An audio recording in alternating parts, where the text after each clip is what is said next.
One much down, one more to go before we end week 4 here at the HGC. And it's going to be a good one as we have Expert taking on the wonderful Good Guys. Caldor, are you excited for this match? Yes. How excited are you for the more infinite scenarios there are for if Expert loses, etc., etc.? They're actually pretty cool, and I want to talk about that quickly. So guys, bear with me because this is going to become a little bit complicated. We maybe are able to throw the standings up for just a second so I can go through a few of the motions. But we have some really incredible scenarios right now where we could even end up with a tiebreaker next week. And we still have a couple of teams that can move forward. Zealots are now out, but even Team Liquid can still make it. So let's take a closer look at the standings, and then I'm going to go through a few of the points here with you guys. Let's go ahead and bring them up. So here we are at the very top. It's Fnatic, and the rest all down below there. Go ahead, Caldor. All right, so here we go. Every team plays 7 games, and at this point, when you're looking at Trick, they have a 4-2 right now. So the worst case scenario that they can end up with is losing to Dignitas next week, which means they would be at 4-3. Dignitas themselves would jump to a 4-3, would be tied with Trick, but because Trick won the direct, because Trick in this case would have lost the direct comparison to Dignitas, Dignitas would be higher. The thing is that if Expert now today loses against the Good Guys, then loses again against Team Liquid, we have, or wins against Team Liquid, we have actually a 3-way tie between Tricked, Expert, and Dignitas. Since Expert was able to win against Dignitas, and it is absolutely bonkers from that point out. So in that scenario, Expert would have a win against Dignitas, Dignitas would have a win against Tricked, and Tricked would have won against Expert. So there's a 3-way tie that can happen if today the Experts lose and then win against Team Liquid. For Team Liquid, all these scenarios that we're talking about are just basically talking about Tricked, Expert, and Dignitas. So Liquid, we haven't even looked at. For Liquid to make it into the clash, what needs to happen is Expert needs to lose today, and then Team Liquid needs to win the game against Expert. Or Tricked needs to win against Dignitas.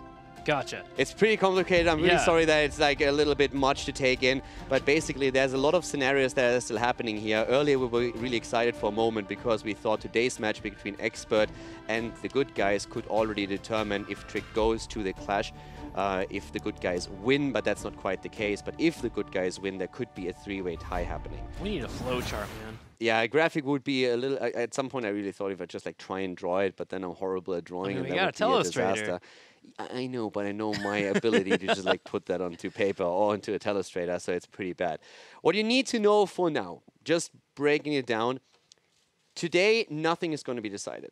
So today we're going to, a couple of the percentages are going to shift, a couple of the scenarios are going to change, who is more likely to go to the clash, but at the same time next Friday, everything is going to be revealed. All the important games are going to happen on the Friday. The Saturday games are important for the standings. They are important also for the potential crucible at the end of Phase 2. But for the decision who goes to the Western Clash and who stays home, the Saturday matches have absolutely zero impact. So it's all about the next Friday. And today we're going to get a bit of a better idea what could happen here.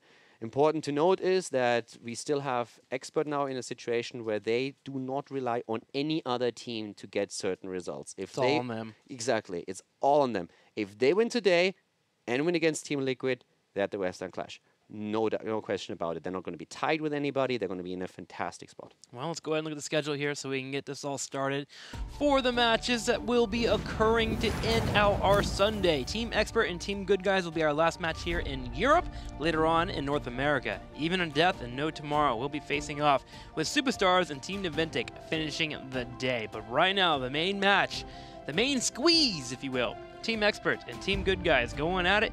And if Expert can get the victory today, remember, they are in the driver's seat. So them coming out, they've been looking pretty dominant in a majority of their matches, and they would love to grab that 4-2.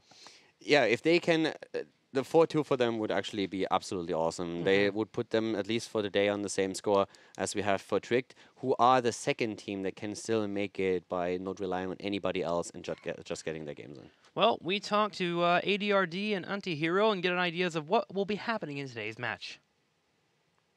He has been showcasing some very good performances lately. They've been kind of taking advantage of Dignitas struggling a little bit too, and we hope to stop them in their tracks. Ifero and me are close friends, and I consider him personally as one of the best players on Expert, and I definitely think that he added a lot of benefit to Expert, and it really showcases in their performance too.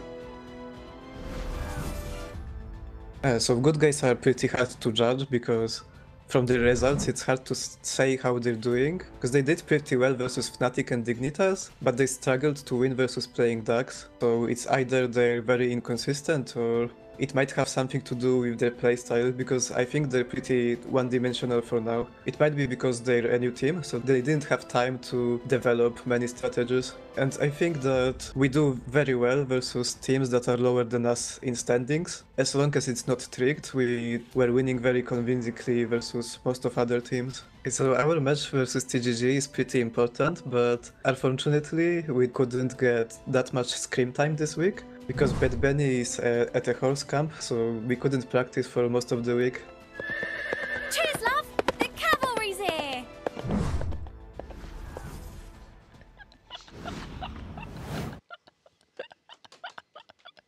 Sorry, oh man. Gosh, I need to get a horse apparently, because that's how you get ripped in the upper torso area. Bad Benny at horse camp. Slowed down the practice this week for Expert, which is very unfortunate. Hopefully Expert can come out swinging. Well, when we did Battleground, please. When we did the interview, and he said horse camp, I was like, wait, what? That is awesome. Jokes aside. I asked 3 times what he was talking about, and then I saw that Benny's. He's just like, check our TeamSpeak picture. And I'm just why, and they just have this big banner where they Photoshop that Benny's face on every single rider in like a triple. It's awesome. Well, good for Bad Benny. You know, going to a horse camp and of course getting set up and doing what he loves. By the way, what do you mean what he loves? I actually think that he doesn't even ride. No, he sent out a link to a video of him on Twitter where he just fell off a horse as he was trying to climb up. I think it was all about his girlfriend convincing him that he needs to join. Breaks are good. It's gonna be okay. We are very happy for Bad Benny, and we're glad that he spent time with his girlfriend. Yeah. Now it's all about the match today. So we'll have to spend time in this best of 5 series against our opponents. And we're going to be going to 2 Minute Spider Queen for our first Battleground for those that may have missed it, because they were still enjoying the imagery they had earlier in that interview. Yeah. Like Keldor, he really enjoyed it. So, 2 Minute Spider Queen. Expert has been phenomenal in a majority of their matches as of late. They have been quite destructive and shutting everyone down, and part of it is due to a Thorough, which was mentioned by Auntie. We did have a Thorough be a solid solo laner. He's been doing a great job. Can Auntie shut him down? Yeah, and whenever Thero wants to make his play, he needs to wait for Bad Benny to charge into battle on his majestic steed. I'm trying to be professional right now, Keldor. Please, please let me. Medivh has been banned, and so has Ariel. So with that background, the choice of mount for Bad Benny has become even more important. It is very important. Oh my gosh, they better all 5 ride the pleb horse, or I'm done cheering for Team Expert. I'm not kidding. They have to. They have to do this. Well, he plays so much Anubarak, I'm not sure if we're going to get him on any pleb That's horse. true. That's a good point. And speaking of, Anubarak is still up and available. Team Good Guys on their side do have their Uther to move into if they would like to pick it up, if the Oriole ban does go through for Team Expert. Yeah, so let's see how this is going to work out right now for Expert. And again, keep in mind, this game is also important for Tricked Esports, because what happens if the Good Guys wins against Team Expert is that the worst case scenario for Tricked would be a 3-way tie. So even if they lose their match next week against Dignitas, it would still be a 3-way tie. So they would be in a situation where even if they lose, they still have a shot through a tiebreaker or through the map score to make it to the clash. And the interesting part is, when we have a 3-way tie, we actually look at the map score. And when we look at it right now, there's of course still matches for all of the teams to happen, but right now, Tricked has a fantastic map score. They're actually looking really strong when it comes to it. They're currently on 14 and 8. Actually, I think it's not even updated. I think they have more than that at this point. So their map score is one of the best. So their chances to go to the clash would be very good. Again, we still need to wait for the matches and the results of next week if it comes to that. But bottom line is, for Tricked, it would be very good if the Good Guys take a victory here today. And Team Expert has been phenomenal against the majority of teams that aren't in the top 3. Remember, they've always had some solid standings, 3-0s, 3-1s occasionally here, always shutting them down as much as they can. So Expert against Team Good Guys is going to be a very tall task for that scenario to even happen. Well, outside of Trick, they actually lost their match to Trick, so that was the first time when they were really struggling. Phase 1 was where they completely dominated and didn't lose a single map to one of the non-big 3 teams, but now in the second phase that has changed slightly, so they started to lose a few maps, and we're gonna find out if maybe the Good Guys can add a few more to that. So Stitches and Greymane are chosen first now, and we are going to see again the hooks followed by a Cursed Bullet, trying to get a bit of blow-up comps here. The Good Guys starting things off with an Uther. We've also seen them in the past prioritize Stitches a little bit higher, and as they have Uther already, there would have been a great follow-up. So for Expert, there's just basically 2 things they accomplish here. First of all, they get a great hero for themselves, and second of all, they take it away from an opponent that would be very willing to pick it themselves. Good Guys do have a setup with Uther here, though. They've been running a lot of Malthael. Team Good Guys, one of our teams that's willing to run that Malth as much as possible, and with you have the Uther floating around, you have the Divine Shield into the Tormented Souls, which can be a great combination. So Expert needs to be thinking about that. Will Good Guys grab that Malthael in the earlier rotation? Typically no, but we have been seeing teams adjust and moving a little bit more aggressively towards that Malth. We're going to have the Tassadar and the Anubrak picked up right away for them. So the double support already, and Anubrak chosen for the quick cocoon. That can really also help against the hooks on the other side.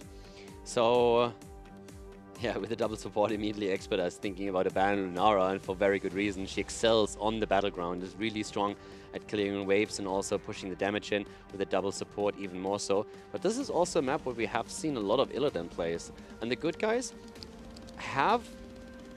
I guess the last time when we saw them, they were moving away from their Illidan play a little bit, and it didn't really work out well for them. Quite the opposite. They just lost absolutely everything. I remember you being quite disappointed in their drafting because they weren't moving into their good 5-man rotation that they normally had been pulling off. Yeah, I didn't mind that draft that they showed, especially when they were trying to do something new with their Vikings draft that they showed.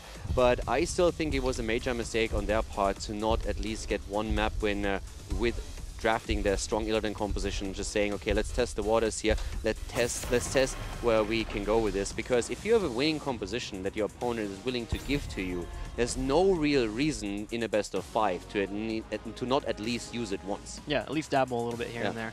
Team Good Guys seem to be working on that one-dimensional problem that ADRD mentioned in the interview, as they have been changing out their drafting and looking towards improving other aspects of the game, but they are kind of hurting right now, especially within the last match that they had. So we'll see if this Uther, Tassadar, and Nubrak composition that they have been bringing out works out for them, as they'll be having to get a hyper carry soon.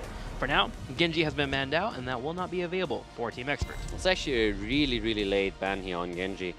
It's understandable, since Expert would have most likely picked him, so the Good Guys had to ban him out here. But the priority on this map has shifted slightly. Genji oftentimes also on Tomb picked in one of the first spots, simply because with the Agile Dismount on level 1, he can easily bridge the lanes and just rotate extremely quickly, so that puts pressure onto the top, onto the solo laner in particular at the bottom of the map. And talking solo laners, we haven't seen one yet, so Malthael could still be the choice here. And when we're talking about these two teams, they both have shown Malthael. The Good Guys more so play him when they don't get their Illidan play, but on this map they could prioritize Malthael over Illidan even. We have seen Expert with Malthael, Sonya has been playing a huge role here, and also, of course, still the Auric being around as another potential solo laner for both of these teams. Speaking about the Sonya, Team Expert exclusively seems to run that leap combination much more than other teams here in the HGC, so that could be something that a Thorough will pull out. We're going to go ahead and get that Malthael, though, in the rotation that we were talking about into the Rhaegar. And I think it's important to take this Malthael away. As mentioned, that Uther synergy with Divine Shield is quite an impressive thing to deal with. Yeah, so now we have Malthael in the game again. We have seen it with double support earlier, where the early game didn't really go well for Zealots in this case. But let's see how exactly a hero can have an impact here. And also, of course, that is going to force Antihero's hand a bit. He's going to be the solo laner for his team, and the question still remains, is he going into that Illidan again that they love to play? On Tomb, it means you have to be a bit more careful in the early stages, and you're trying to open the map to take the forts down so that you have a bit more room to play with. But there's also still a Sonya to be taken. We've seen him a lot on the Chen, which I think in this scenario might not really be the best option, but he has a big arsenal of solo laners that he can play. he could even move into the Dehaka. He has a losing matchup against Malthea at the bot, but he's not getting completely destroyed, and he adds a lot to the team on the map since there's always so many brushes just around the turn-in spots. Yeah, I think they'll walk away from the Illidan simply for the mere effect of the hunt straight into a blow-up comp. It's going to be the Leoric and the Vala instead here. So a little bit more sustainy. Allows Vala to get her auto text in there, have the Tacitar here, Leoric to set up the Entombs, which can be great against Stitches in particular. Get that lockdown if he oversteps, as well as the Rhaegar. So for now, Team Good Guys, that's a good roster. They're putting a lot on Vala, but if anyone can do it, man, Team Good Guys, they certainly can.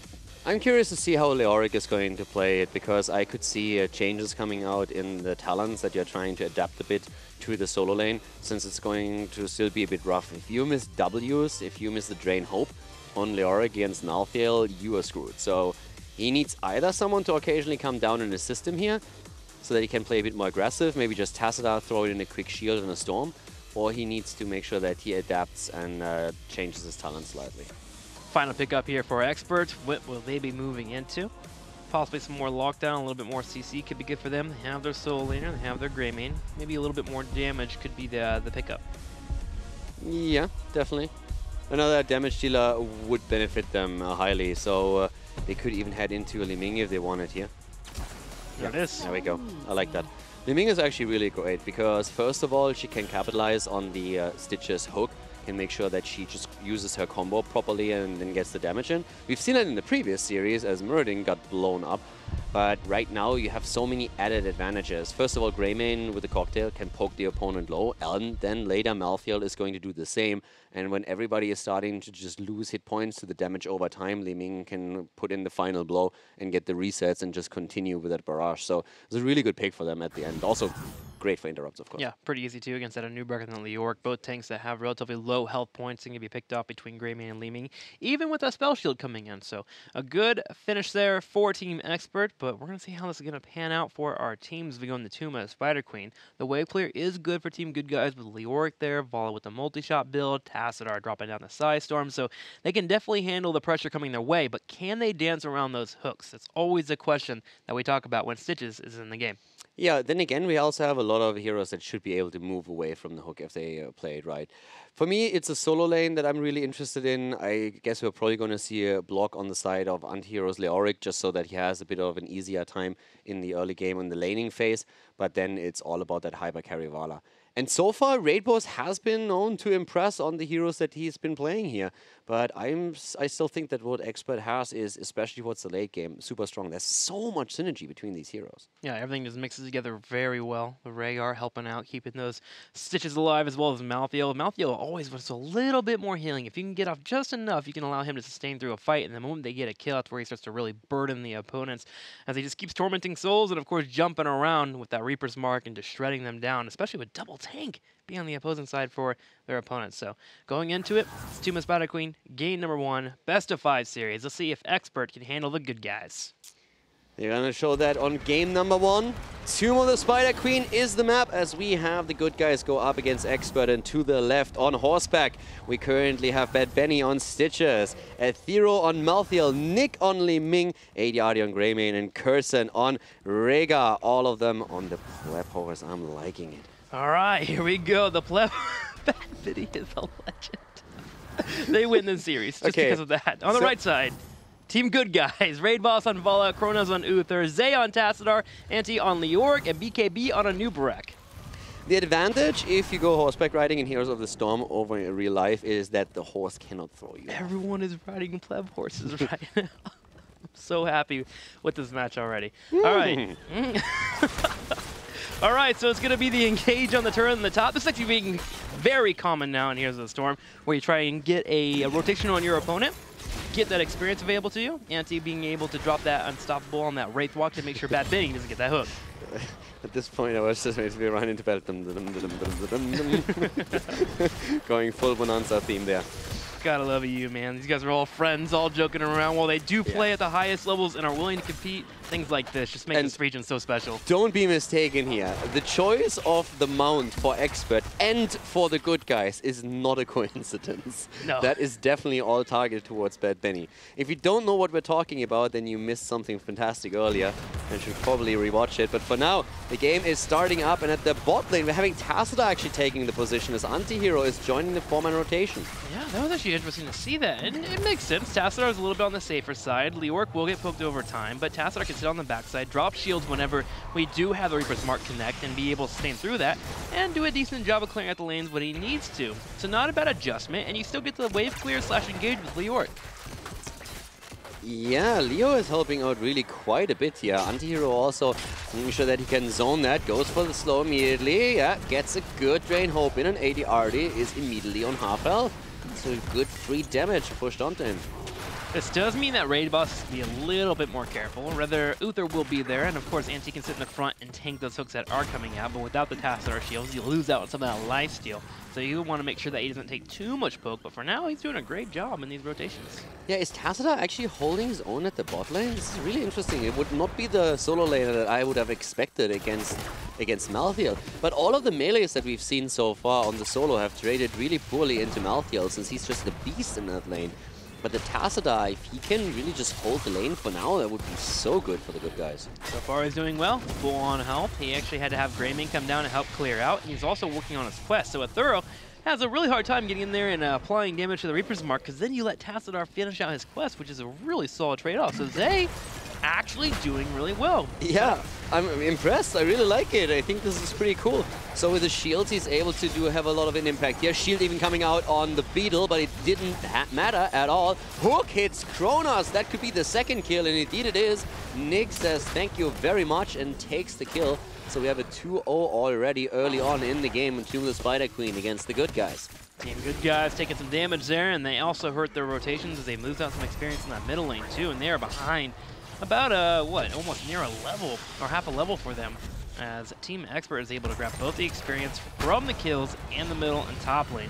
So, looking into builds for the moment, Tucktail continuing here for Greymane. We got the Totem picked up here for Team Expert on the left side for our Rhaegar, and over to our Tacita, level 4, grabbing that lifesteal. Going for the lifesteal here, fealty onto death also for Leoric. We have Bed of Barbs taken for an Uberak, so a bit more zone control for him here.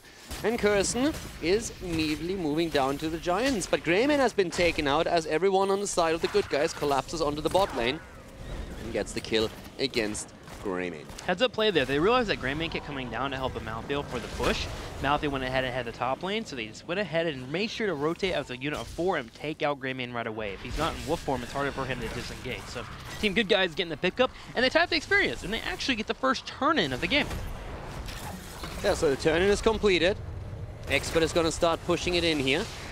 Also, we are having Stitches on the level 4. I'm not sure if you pointed it out already, going for the amplified healing here. Definitely a more sustainable build for him right now. Yeah, I guess you don't really need the wave clear when you have Malthael, Greymane, and Rhaegar. Wanting to stay alive in that front line, making sure that you can deal with that Leoric that comes your way, so the healing becomes a little bit more important. We'll see how that pays off for Bad Benny, and he's definitely changing up his build slightly here compared to what we normally see. Yeah, I'm a little bit hyped for that right now. So good guys already on the push now. They're still behind, well, were behind the experience for a second, but dropping the structures helped them. They spike ahead, and now we're having them breaking not only through the top, but also working the middle here.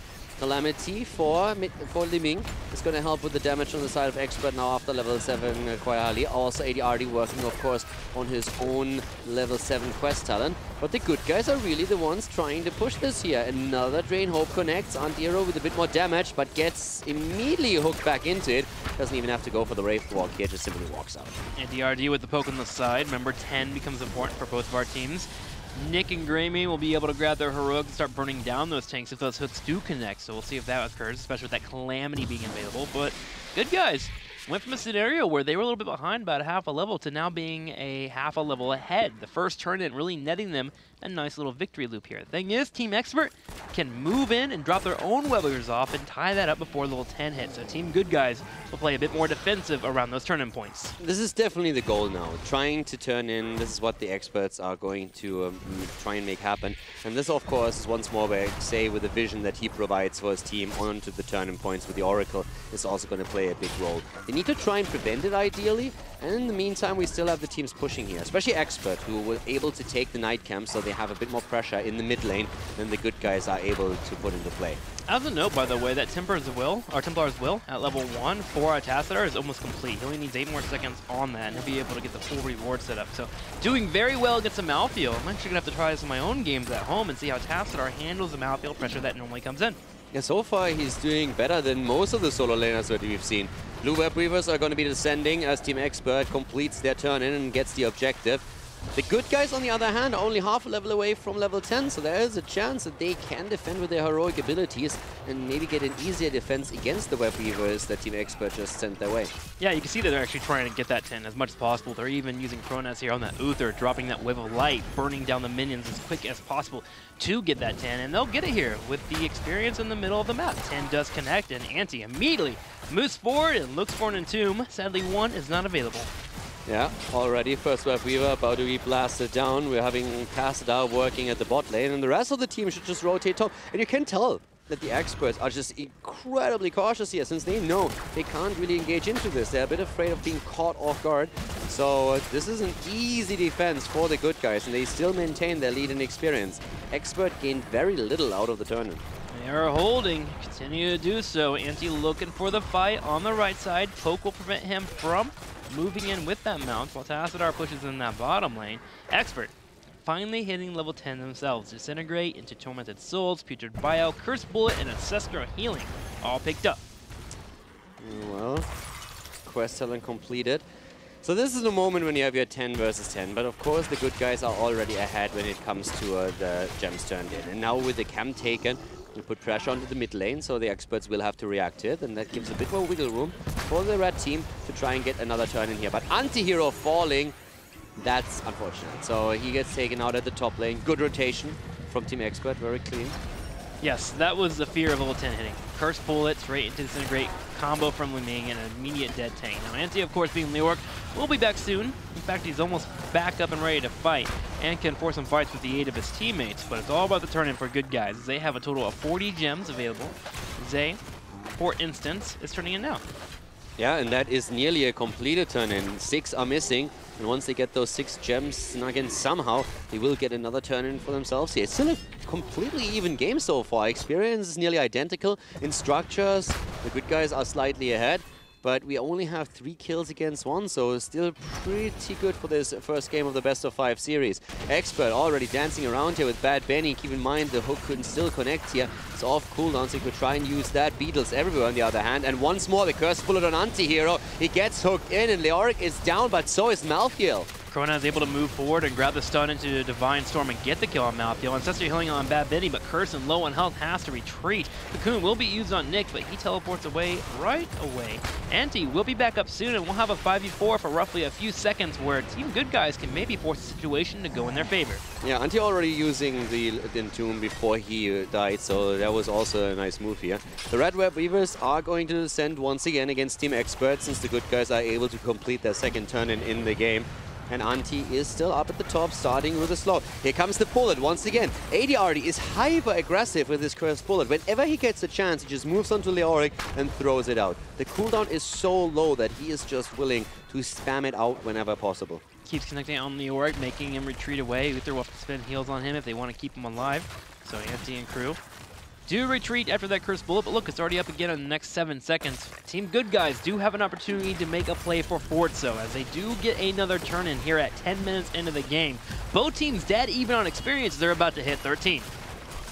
Good Guys are really pressing this. I'm liking it a lot. They always have that slight... It's only a tiny lead in experience that they maintain after the first wave. Half a level. But they are always in a lucky situation where they can use this half level to get even farther ahead. And with them now opening the map up significantly, they have a good shot of maybe even getting that second fort eventually. They're just poking around this 13. Taking the fountain down was already a bit of a victory. But now the experts have their 13 as well. And it looks as if the good guys would aim for the mercenary camp, focusing on siege chance at the bot lane. Yeah, that fort grab on the top is giving them a slight lead overall. Expert able to clear out their 2 lanes to hit 13 themselves.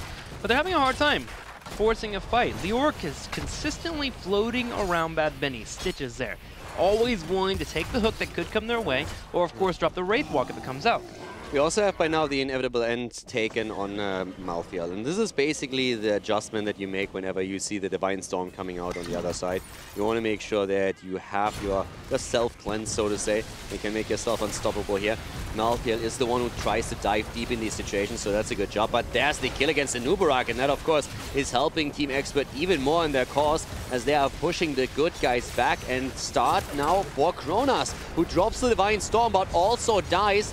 And Ethereal is still aiming for another kill, but he can't push Raid Boss down fast enough. But this is the opening that the Expert needed, and they are moving into that mid lane now, dropping the towers on the wall. That's right, they get 2 kills and easily open up that mid wall to make it easier for their next turn in, which they are now dropping the gems off for to get the Web Weavers pushing in and opening up their own forts. They will have to play defensively on the bottom, and they have to defend the Giants that were coming in from Team Good Guys, but Ethereal has that on lockdown, and here it is. Multiple Web Weavers pushing in for the blue team as Team Expert will look for forts. It's really a nice back and forth game that we have. Small advantages on both sides that the teams are trying to exploit just to be faced with a bad team fight that they're forced into, and then the opponent doing the exact same thing. So there's a pretty cool scenario that we have now, with the Experts having an opportunity to set themselves a little bit farther apart, but the good guys collapse onto that top lane right away, burst the Web Weaver down, and now they can focus on the remaining 2 lanes, especially of course mid lane, where we have now Nick, Bad Benny and Kirsten together with AD already trying to push in. Ethereal joins the fun, and so the 5 versus 5 is about to start. 5v5 comes out with a hook getting anti. He will be locked down for the moment. Does drop up the drain, hope to survive, while we're going to have Raid Boss dropping a strafe, hoping to harass his opponents, but also keep them at bay while they focus on clearing out the Web Weavers. But Team Expert still sieges away on the fort as they have a nice minion wave here to bolster that damage. Yeah, they're trying just to delay a bit the rotation to the bot lane where the Web Weaver is getting value. And Expert have now a half-level lead. Hook was good, but blocked by one of the Beetles here. Bot lane is now also defended, and Raid Boss is just working constantly on his multi-shot build. Bloom now also taken just so he can try and dodge some of the damage coming from Liming and Malthael here. But overall, it's still a very close match here. It's a lot of fun. Yeah, it is. It's actually a really good game between both of our teams here. They seem very evenly matched in game number 1. Forts were defended both in the middle and the bottom, but the other one's just hanging out barely by a hair. Yeah, and also 16. So close for both of the teams now. 6 kills against 2. Bad Benny is just hooking Beetles the entire time. Not getting the hooks that he wants. Here's that 16 for Team Expert. All that Bad Benny wants right now is to hit that one brilliant hook, end the game, and ride off into the sunset. One would say that he's an animal lover. Yeah. Beetles, horses. Yeah. Well, 16 hits, turn in occurs, 14 more gems for Team Expert. They don't quite have enough to get the full turn in, but Team Good Guys do. So Malthael in the top lane is doing his best. I can't believe, by the way, oh, nice hook. Can't believe that I didn't even get a lol for my sunset joke. I thought it was pretty funny. Yeah, you could have said so. Sometimes, man, the laughter is internal. You know, you can't just, they just can't let it out. I have to remember that line. Internally, I'm always laughing at your joke, Chicks. Oh, Tormented Souls! Not a laughable matter as the Tormented Souls, exactly. Countered by the Cocoon, but immediately the rock, paper, scissors game starts as Li Ming drops the Disintegrate, burns the Cocoon away. So we have an exchange in cooldowns in this situation. Both teams on level 16, which of course also gives Rega now the combo with the Earthgrass Totem. A hook hits again, BKB in trouble, and apparently still had the Burrow Strike on cooldown, so he falls. And that is just, once again, Expert going for the Beetle. Also, the adjustments on Bad Benny, we've been talking about his Stitches build a bit. He's going more into that old school I'm a main tank style, with a Fleabag, with also the amplified healing on level 4. And that of course results in you then not taking Pulverize later on 16, but instead aiming for the fishing hook. So that pressure coming from him, always there. Seems they don't want to do the sustain game against Team Good Guys with the double support with their Tassadar. They'd rather go for the hook game here, trying to get pickoffs and then force their team composition to be weaker. Team Good Guys, that is. Because imagine if you hit a Vala or an Uther or even a Tassadar here and you take them out, Team Good Guys composition melts quickly. Team Expert looking for those hooks. We will have an Entomb drop here as Bad Benny gets low in health, but Curzon with the pixel-perfect Ancestral Healing will allow for Bad Benny to live. Well, it's definitely a good one, but here comes the re-engage, and they have still Cocoon available, so they can go in. 5 vs 5 Cocoon in the back, but immediately taken out. And the hook hits Antihero, and Calamity kills off the Ghost. So really well done here. Expert is just not opening any avenues for the Good Guys. Great play by them. It's been really close so far, but now is the moment where Team Expert seems to take their advantage and start running forward. When the fishing hook comes on at 16, they've hit 3 hooks. Now a 4th one here, as Divine Storm Uther will get melted, and a Thorough will take the opportunity to dive raid boss. The pressure is finally getting to the Good Guys here. Expert, they are going for the key by the bot lane now. They have taken down Uther. It's still a 4 vs 5, and Malthael actually falls, and Entomb is ready again. BKB jumps the backline. Stitches dies another 14 seconds, and Cocoon is going to be back. If they can start to chase here, they might be able to use that to isolate another target. BKB is low, and that means that he just does not want to go into deep, especially since Antihero had to defend the top. But a few more seconds and his Cocoon would have been ready. Yeah, could have got the Greymane, could have got the Li Ming, but being low on mana and health means he's going to go ahead and pull back and play safer there. 19 to 18, as 20 is right around the horizon for Team Expert. Team Good Guys do have the opportunity to go for a turn in here, but do they just wait, as 20 is right around the corner for Expert? Well, the thing is, if you wait, you are still in a really awkward spot because you will have to take a fight eventually. At least you push the lanes a bit. But they are looking for a potential boss play, and they can actually make that work. Stitches is not going to be there for another 10 seconds, but they have to hurry. Tassadar isn't there yet. If they get the boss, then they can get a safe turn behind it. They get even farther ahead to close the gap in experience. This is a really cool play for them here, and nothing that the Experts can do about it. Expert seems to know that he's there, as they're all grouping up as a unit of 5 and heading towards that area, but yes, it looks like they won't be able to do anything about this. The boss has been grabbed. Now, will they attempt to try and delay the turn-in, or they just defend here and soak as passively as possible? Because they want to make sure they get that 20 so they have a slight advantage. They're going to get the 20 anyway, so the turn-in is there, and this is just going to allow the Good Guys to get experience. Since there is still a fort in the game, this is easy XP in the mid lane for them to pick off. They need a level, and they're very likely to get a fair amount of that. They can also rotate to the top and bot and simply take the waves here. Alright, middle lane gets poked up. This is their experience for Team Good Guys. 20 just barely hitting, but here's 19 for the Good Guys, and let's see how they can soak all their lanes. They put Uther and Tassadar on the bottom. A safe duo. Well, a nice amount of heals, but Leoric on the top, and they'll keep Vala. Very defensive. Look at her on the back right side. They know they have to protect her. Yeah, the main thought process was to push the mid lane, force Expert to defend the middle, and then you soak the other 2 lanes. The Web Weavers are going to push in more now, and that makes it a bit more difficult for the Good Guys to get the last amount of experience they need.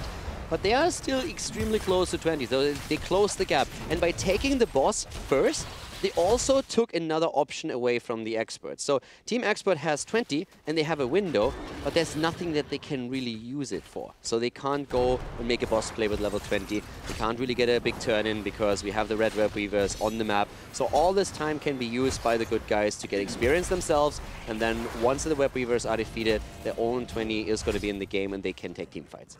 They're close. They're working on it. Team Expert does defend all the Web Weavers. They're all set up and nice to go. And they immediately head to the middle lane, realizing that's the only experience available for the Good Guys. In fact, Bad Benny dropping out hooks in any areas that could have someone in there. Also, we have Temporal Flux taken on level 20 for Li Ming, so trying to go for a bit more control here with the added slows. It's going to be able to bring out the slows, helping out the fights. 20 just hit for Good Guys, and we still don't have level 20 for our Stitches. Is there something wonky that he's thinking about here? Well, we might see, well, for now we have actually, first of all, a lot of auto attack damage against him in particular, since Spectral Leech is now ready for the good guys. And this is really when it starts to become fun, so Stitches needs to be really careful here. Misses the hook, gets stunned, they attack him right away. And the Drain Hope does a fair amount of damage, even with all the heal that he receives, especially through the amplified healing.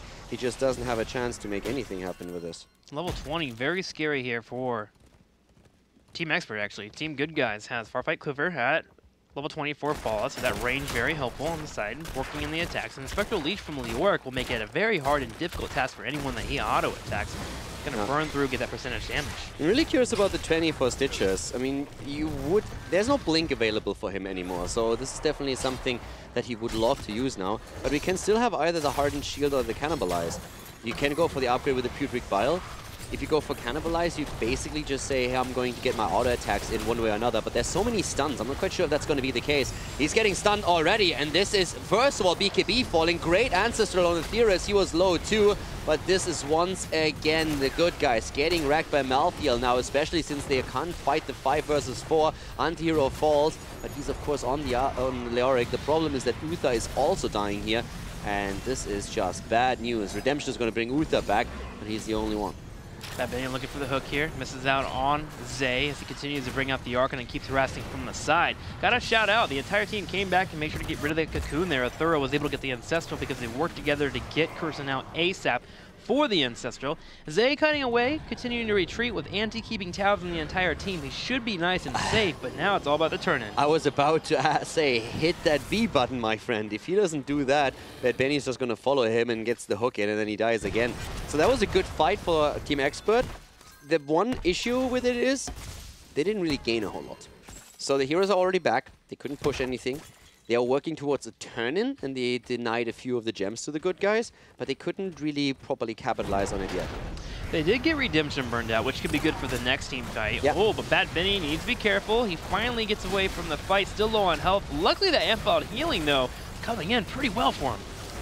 A bit too greedy, and Nubarak wasn't there yet, so they fought a 4 versus 5. The initial damage that they pushed on him was great, but the problem is really that with the Fleabag in particular as the level 13 talent, you are running into an issue with the cooldown reduction. Every single time that you stun him out, his basic ability cooldowns get reduced, and he used Devour twice in that fight.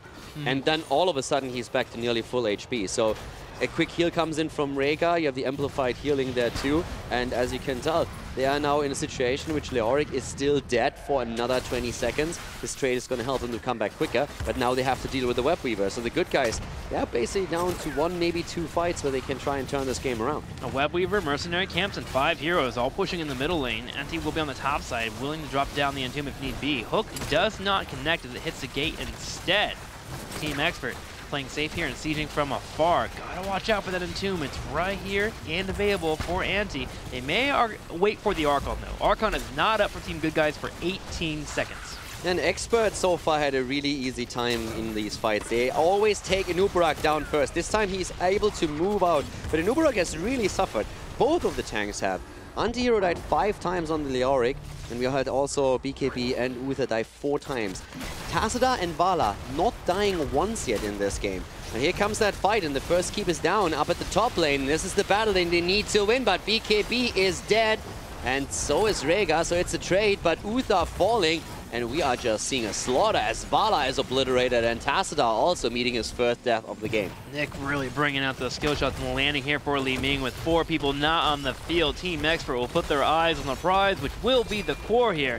All members focusing it down, especially with the Grey Mane being there. And Expert looks to get their first victory in this best-of-5 series. Yeah, going straight for it. The core is down to 30, down to 20. Another hook just for showmanship. Leoric not even moving out. This is game as the Experts take the lead in the series against the good guys. Yeah, and it was actually a really good series until about the mid-game, and suddenly Bad Benny just started hitting hook after hook after hook, and the setups and the resets were completely there for them. Team Expert really showing that great team fight. I do believe that Team Good Guys in that late game were getting into a spot where they were actually doing pretty well, just eventually they crumbled. The problem for them is the longer the fight lasts, the worse it becomes. Just simply because Malthael brings everyone low, then Grey Mane does the same with a poke on the cocktail and his cursed bullet, and then Li Ming is firing away. And every single kill that she gets is resetting the skills again. She gets more value out of it. She keeps everyone in the fight with the temporal flux on top of it too.